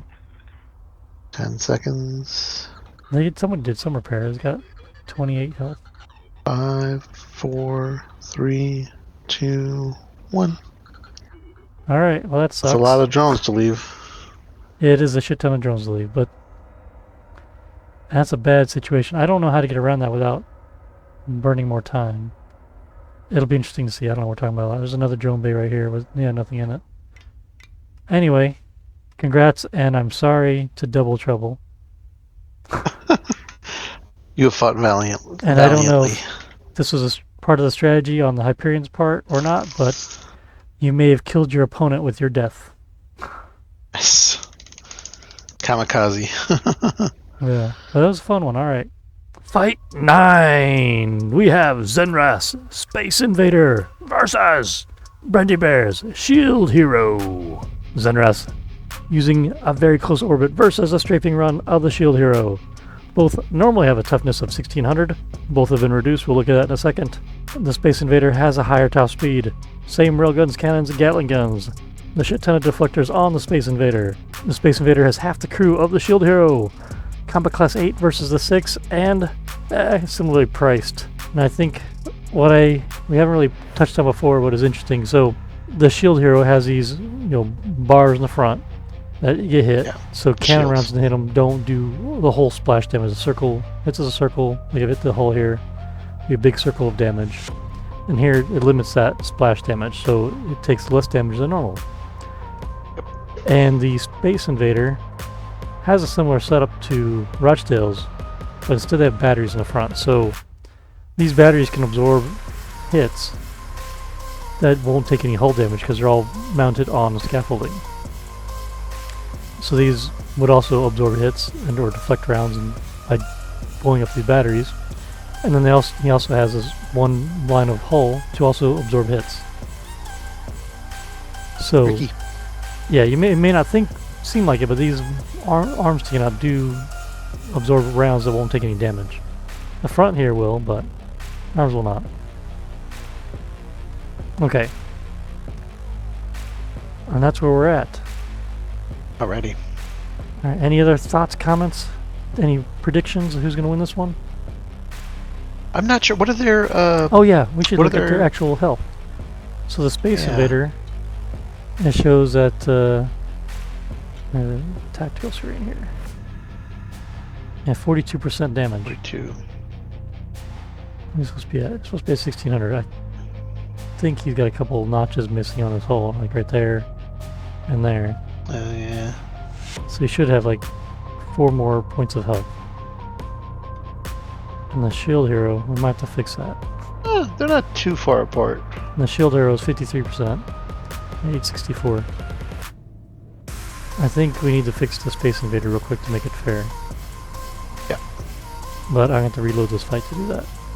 Yeah, let me abandon the game. Lame. So we come back in here now. Space Invader shows 42% damage. 1600 now, so had to make it fair. Didn't want to cheat Zenrath just in case it got that close. That would have been not great. So 42% damage. And the Shield Hero is at 53% damage. So they are similar, they're close. Could be anyone's fight. But I was asking you, do you have any predictions? Well, based on seeing those healths and the fact that Space Invader has the deflectors, I want to lean towards it winning, but it's hard to say. Yeah, I'm thinking Zenrath is going to win the fight. It is, of course, also a battle of Zenrath, so hard to predict. Yeah. All right, then. I guess go ahead and call it when you're ready. Round 1, fight. And we're saying good luck to both competitors. We're not picking favorites here. So slower ship gets first strike.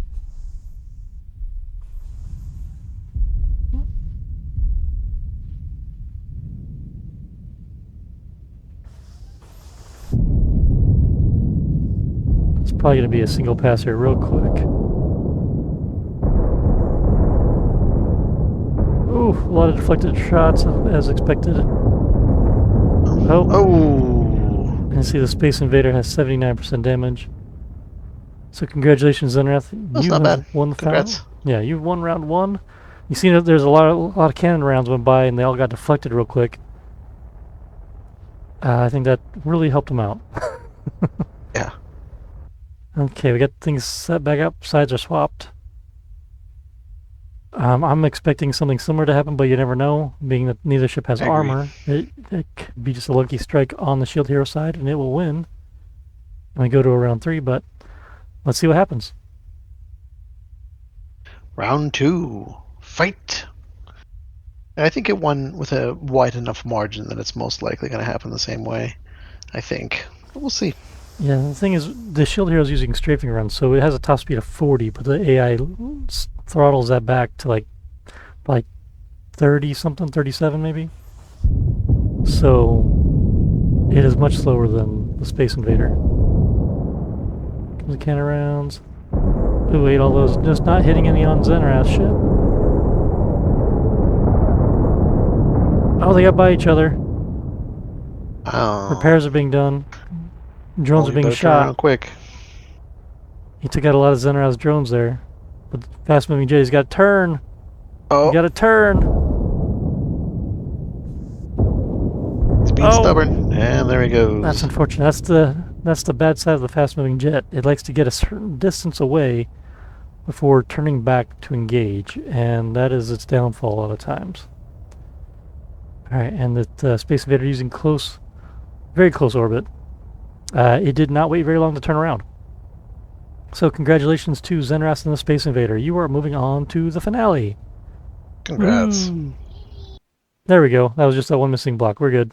It's always just one. I was worried there's going to be another one. I can't find it. Alright, so he's already going to go to where he needs to go for scavenging, and he does have at least one drone here. Yeah, he's got plenty of drones. Alright. So do you have the timer ready? Oh, wait. Hang on. The wrong phone, but no biggie. You got some drones to collect too. So we're doing 2 and then 10, right? I'm sorry, 2 and then 30 seconds. 2 minutes, yeah, then 30 seconds. Okay. If this is still in the audio, this is the second night of recording, everybody. Yeah. So, okay. So I'm ready with the 2-minute timer. Ready? Yep. Set. Go. Okay, one thing is interesting. He's down to 1,368 health.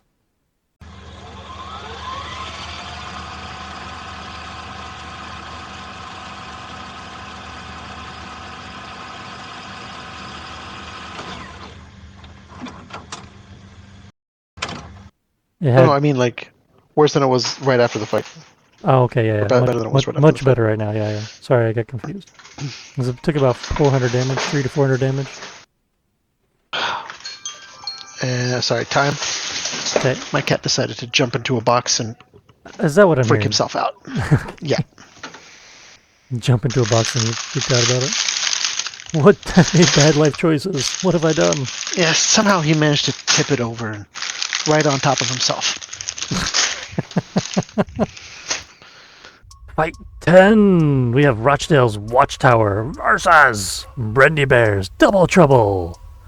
Watchtower using the long-range AI strategy versus the very close strategy of the Double Trouble. Rochdale's both ships normally have 1600 toughness, but the Watchtower has health and the Double Trouble has nothing. Here's Double Trouble twice the speed. Both have 8 cannons, railguns, Gatling guns, 6 deflectors on the Watchtower, nothing for the Double Trouble. Same number of crew, combat class slightly higher on the Watchtower. Now let's check these out, because if you remember from before, the Double Trouble got double screwed on the scavenging part. The logistics got jammed up, and he just has a sliver of health. 28 or 28 health. So first strike of a railgun, this thing's gonna pop. So it will take a miracle. Yeah, and you can see here the Metrian gas that it won in the last fight against Space Kitty's Hyperion. Way up here, way up here, way up here. I think this was actually built on the new build grid, the bigger build grid. It must have been. Yeah, it's quite large. I wasn't thinking about that yesterday when we were recording. Anyway, this thing's covered in Metrion gas. The drone bays have drones. Oh, do they have like an extra drone on the outside? I don't know. There's like a drone there. These things are all jammed up logistically. The thing is, the speed of this is 40, so the drones aren't that fast. So even if they kicked a drone out to do repairs, the drone can't catch up anyway. So yeah. I think the Watchtower is getting an easy pass in this round. I would say so too, yeah. But let's see what the Watchtower has for... What's he got going on? So he has... doing pretty good. He has like 1200 or 11 something health. And, ooh, only 15 cannon shells showing up here. That could be a huge difference here. Because I'm thinking he's not going to spend any cannon rounds here. He's going to kill them with the railgun, unless something crazy happens. Yeah. But in the finale, against Zenrath's ship, he can only fire 15 rounds. And so, I'm already making predictions for the finale here. Sorry, Well, he might pick up some cannon shells from the Double Trouble. that is true. So we have to check that at the end. Sorry, Double Trouble there, Brandy Bear. But unless some weird miracle happens, then we all know you're SOL. But I will say your design is really unique and really cool, and I think it is something people might explore more in the future competitions, especially fighting like a lot of ships. It just seems to confuse them. I want to see like 2 of these ships fight each other. What would happen? Oh, that would be cool, yeah. Maybe just do that as an extra thing at the end of this to have it fight itself. Yeah, let's do that. Okay, well anyway, let's get on with the super short show this will be. Alright. Yeah, and call it when you're ready. Round 1. Fight. Round 1 is going to be short. Is Double Trouble going to fire at first? He is. Does fire first. So at least And doing some Rushton's going damage. to answer back with... You're dead. Boom.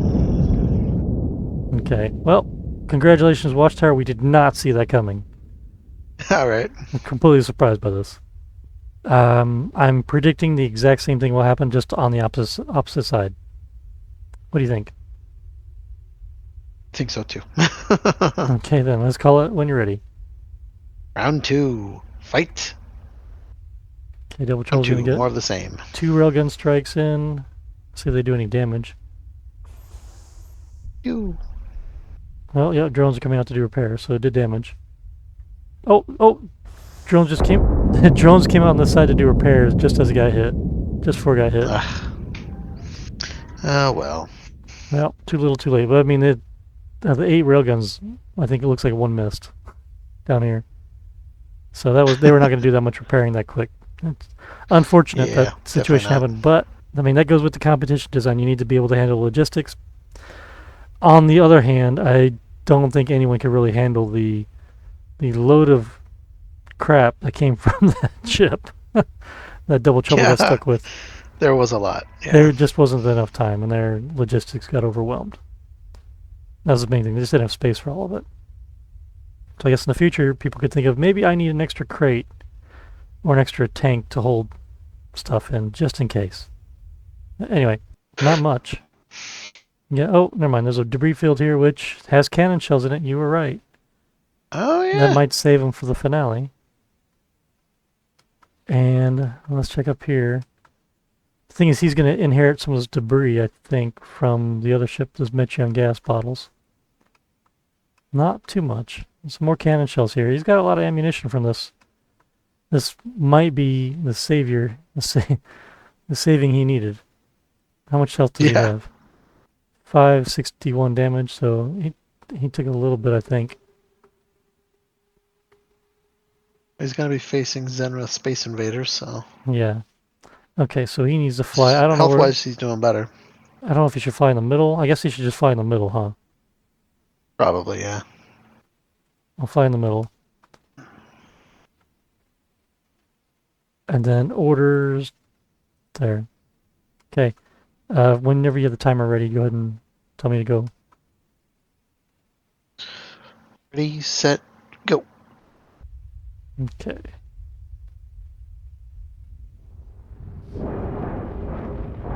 I'm fixing that one Gatling gun back till I got hit.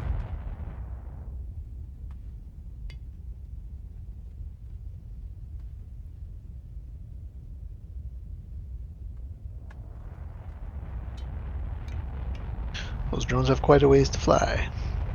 Let's look at this. The interior stuff's disappearing as I zoom in and out. Weird. Interior equipment. Parallax or something. Maybe. Weird. Collecting the goodies. Hopefully they grab those ammunition first. Yeah, don't get stuck. Yep. That's what I was thinking, in case they have too much. I don't know what he's got for interior space. Well, he has a lot of storage space, so he might be fine. And he's got Metreon gas loader, so he's going to consume this gas. So this ship is well designed for that. Yeah, for sure. Fuel is going up. They started with 5,000 fuel. They've been fine to the competition. This was a very lucky match for this ship. Yeah, I just say the Watchtower lucked out having to fight Double Trouble after Double Trouble's last match. and then going into the finale. So health-wise, it'll have a little bit more health than Zenrath's ship. Zenrath fires forward, so we're talking a lot before the next fight, but Zenrath fires forward. This one's sideways, so this one's going to take damage before it even turns. He's going to eat the first round of railguns for free, and then he turns and fires back.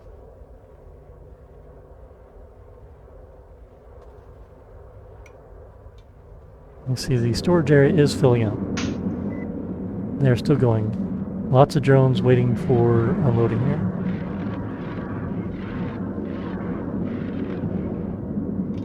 $198 cannon shells now instead of 15, so much better. Sorry, time's up. Oh, time's up. Okay, so we got to turn the stuff off here. Exterior work is on. Okay. Let me know when you're ready for 30 seconds. Ready, set, go. Okay. So the drone should be stopping and then coming back. Yep. They're all coming back empty-handed. Some still have stuff trying to get in the door. A bunch of them have scrap. Oh, is he gonna get them all back inside? No, 30 seconds. 30 seconds is up. 30 seconds is up.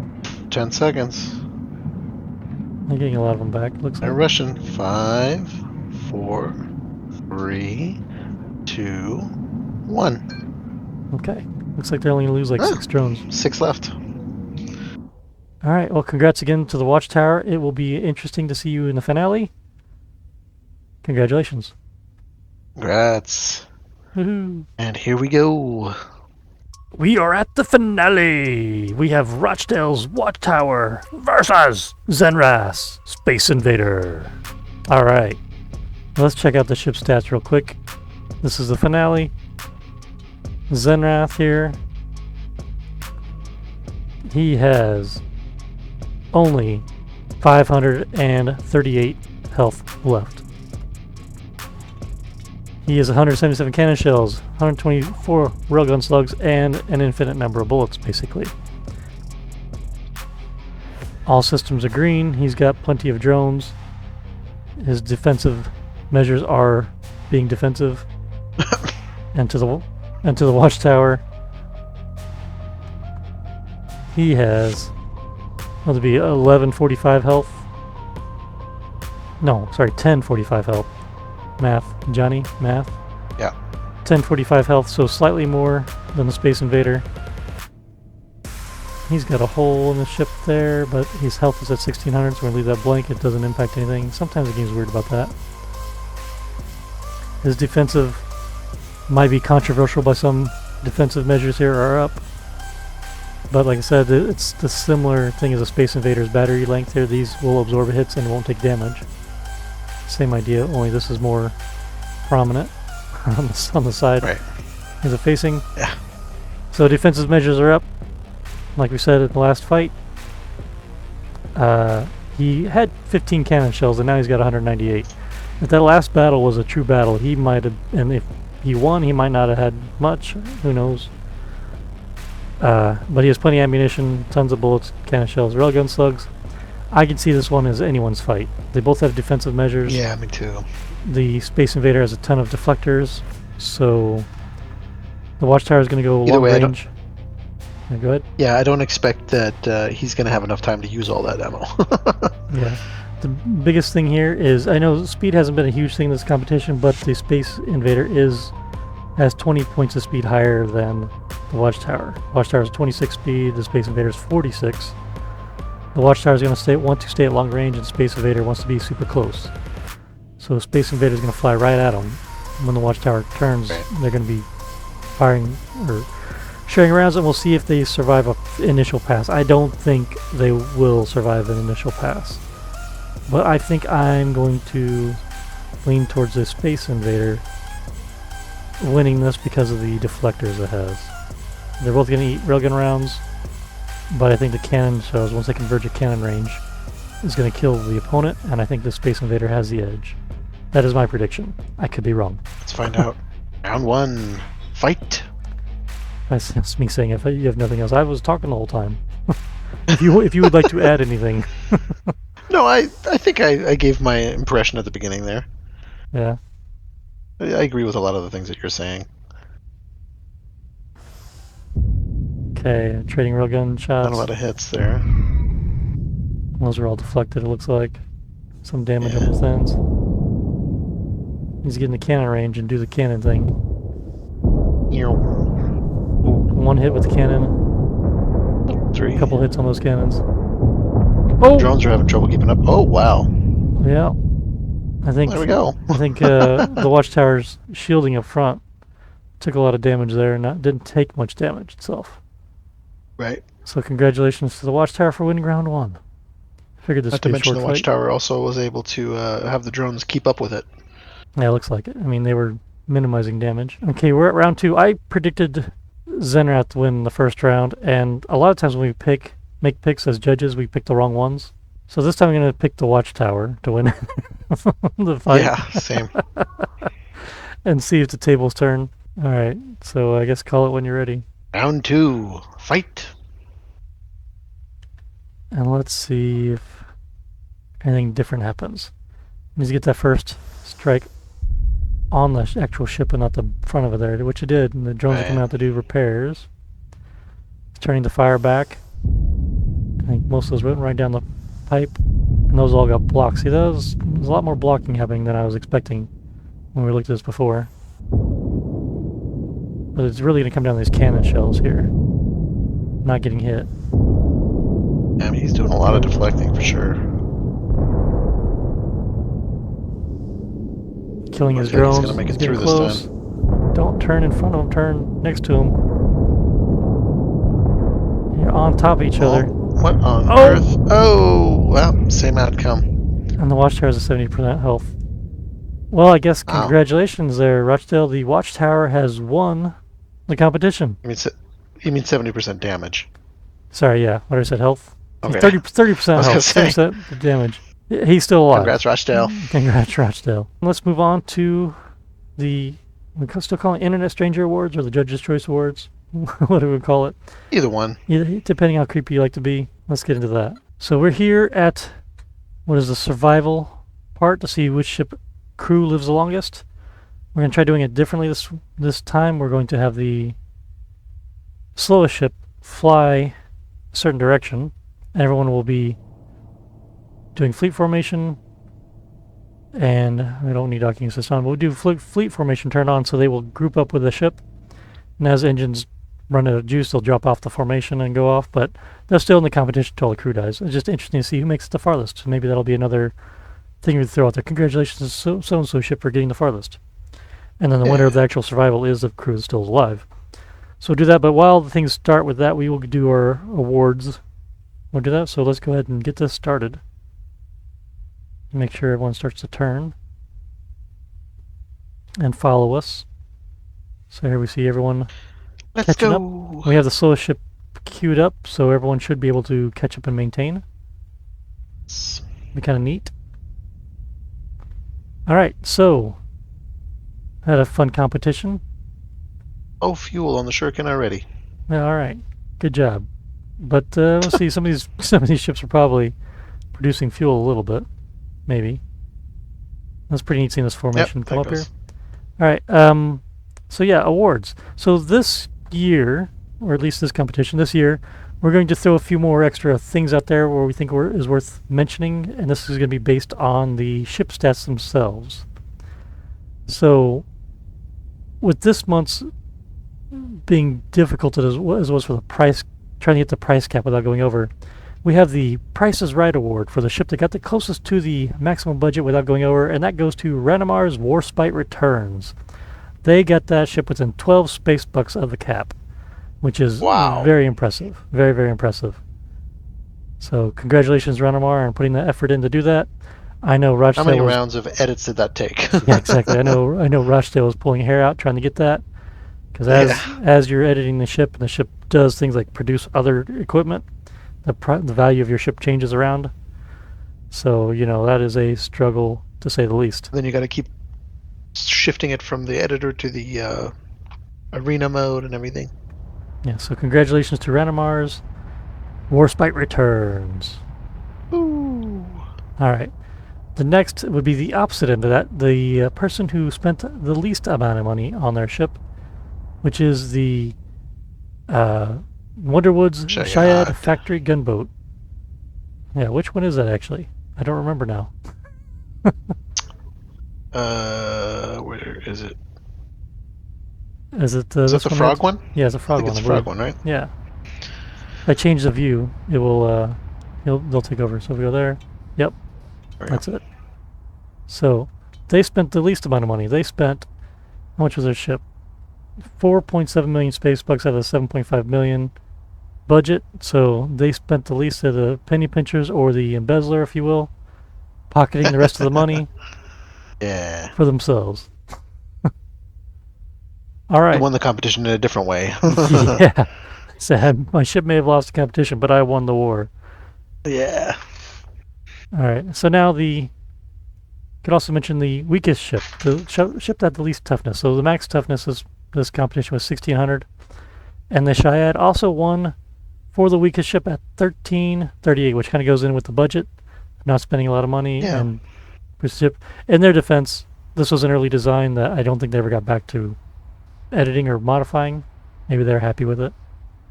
Either way, Yeah, I think this was all the way back in December, wasn't it? yeah, late December. So they were 260 some points of health below the max, and most people were pretty close to the max.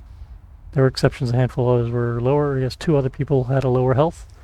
Everyone else was at 1600. All right, so congratulations, you win 2 awards there. Now we have an NSW award, which I think we know who the winner is of that. Yeah, I think that's pretty obvious. Yeah, so congratulations, Rochdale. The Chernobyls have the NSW award for this competition.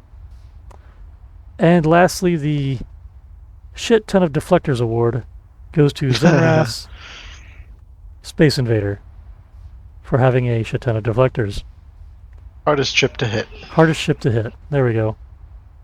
Most deflectory. I don't know.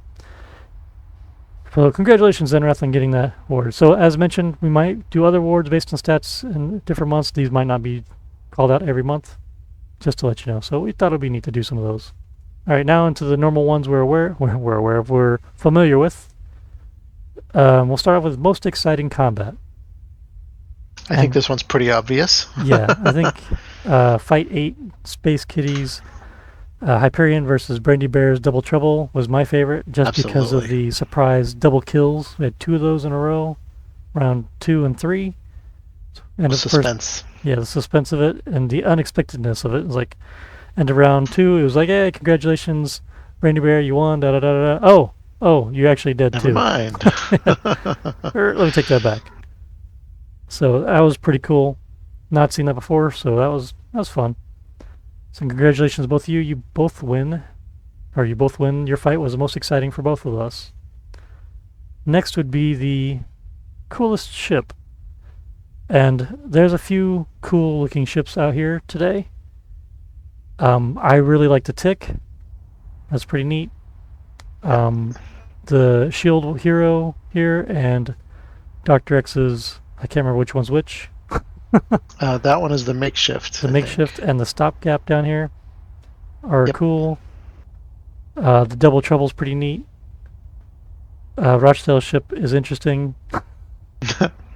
But I'm going to pick Dr. X's stopgap. I think. I agree. Yeah, cool. I think it makes me think of a rifle, number 6, and him putting his classic and Dr. X logo on it. Yep. And someone always manages to put that in somewhere. It's just a cool paint job. Paint job adds a lot to it. But I thought the Shield Hero was cool. Both of what Brandy Bear's entries had the caution warning, what do you call it on it? Warning tape. Caution tape, I guess. Yeah. Barriers. So even the Double Trouble had that as well. I think a lot of people this competition tried really hard to make interesting logos, which I thought was a lot of fun. Yeah, you got the BB There's there. a whole conversation about it. Yeah, you got Rochdale's RCH. I think we have Dr. X to thank for that, because he's these cool DRX logos on his. It's just pretty slick stuff. And I like that he always puts the combat rating of his ship on there too. I think maybe one time he didn't have room for it, but either way. Yeah. I think the Shield Hero is pretty cool with the plus sign. Makes me think of like the ambulance. Oh yeah, that's a good point. Anyway, so congratulations to Dr. X for winning the X. coolest ship award. So let's move on to the best backstory. Excuse me if I can speak. The best backstory. Not a lot of options for this one. Yeah, there's 2 options, and they're both Rochdale. So he submitted 2 Yep. stories. The one I liked the most was for the Chernobyls. It was the most entertaining to me, so that's my pick. Mine too. I agree. Okay, well, all right. Congratulations, Rochdale. The Chernobyls are We're going agreeing down. a lot this time. Yeah, the Chernobyls are going down in history with the best backstory. This competition, and the final award, the most coveted award, the looks least like a penis award. Now, for me, this is a tough choice because most of these do not look that way. But my choice is going to be the tick because all I can just think. noticed that looks kind of like it would be an enemy in Doom or something. I also makes me think of the face huggers in Aliens. Oh yeah, yeah. But either way, it looks like a tick. Very cool. My pick in this case is War Spite. War Spite returns. The bottle opener of ships, if you will. Yes. Also does not look at all like a penis. It looks kind of like ampersand. Ampersand? Yeah. Ampersand, yeah. So, a couple things there. Well, congratulations to... Nope. Autosave. Autosave. Congratulations to Autosave, our sponsor for tonight's competition. It just had to get the last word. Yeah. But congratulations, Ranamar. The War Spot returns. And the tick for looking least like a you-know-what. Very nice. Very nice. Congratulations. All right. So now we're just going to continue on into survival. We'll see whose crew lives the longest. Like I said, we got the slowest ship selected now, the Hyperion. And as ships run out of fuel and drop out, they'll just disappear from the grouping. That does not mean they're out. That just means they're not moving forward with the fleet. It still is whose crew lives the longest. But there may be a ship that goes the farthest, so that might be some interesting extra to throw there at the end.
Ooh. Okay, so congratulations, Dr. X.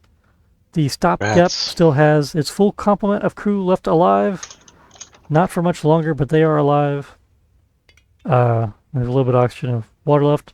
The Double Trouble made it farther than the Stopgap did, but its last crew member just expired. Are they pretty close together? Because they went a little farther. Yeah, there. No, that was the makeshift. Oh, that's a different one. Yeah, the makeshift was second place in distance. So congratulations to the Stopgap for getting the Stopgap for living the longest, and congratulations to Double Trouble for making it the farthest distance-wise. So I think we should do that at the very least. If we do this again, Yeah. we'll do whoever ship makes the farthest with crew alive. Congratulations, you survived the farthest. And the Stopgap survived the longest. Yeah. So congratulations to both of you guys. We have a new award for survival. Distance with crew alive. So if your ship's still powered. Either way, I think that's it for this month. Thanks everyone for competing. Please, if you are interested in joining the competition, join us on Discord. The link to Discord is in the description. People are more than happy to help you answer questions or suggestions, and usually in the competition people put examples out there for people to test against. It's always fun. Everyone in the community is pretty friendly with each other. So I'm sure this one's going to have a positive environment. Yeah, positive environment, so it's a lot of fun. And I'm sure people will be discussing Rochdale's win. Absolutely. And we'll definitely have to make a rule on that to make it so people aren't going crazy with. That'll be for next time. We'll figure that out. But anyway, thanks everyone for watching. We appreciate it, and we will see you on the next one. All right? See you next time. Yep. Bye. Bye. Hey, it's Johnny Struggles. So I was super curious about Fight 8 and how Double Trouble ship got logistically jammed up. So I was curious. I exported that ship, and I put in creative mode. I put in fast forward, let the ship clear out its logistics issues and do repairs. It didn't repair too much. It just got a little bit of extra health. So still pretty weak going into the battle with Rochdale's watchtower. But what is interesting is here. You'll see it. I got it playing. The ships engage more. The watchtower takes cannon rounds and gets damaged. I played the fight twice, like what I would normally, and both times the same result. Watchtower wins. It takes more damage than normal because it takes cannon hits. But what came of this at the end of the round is the watchtower actually has more health because those cannon hits cause more damage, and you can repair more health off of the cannon damage. So actually, it went into the final round, and what actually happened with less health than if Double Trouble had fully repaired. So I thought that was an interesting result. In case anyone had questions, I was super curious how that would change things. It was not what I expected. But anyway, that's all. This is the very end of the video. Thanks everyone again for watching, and bye.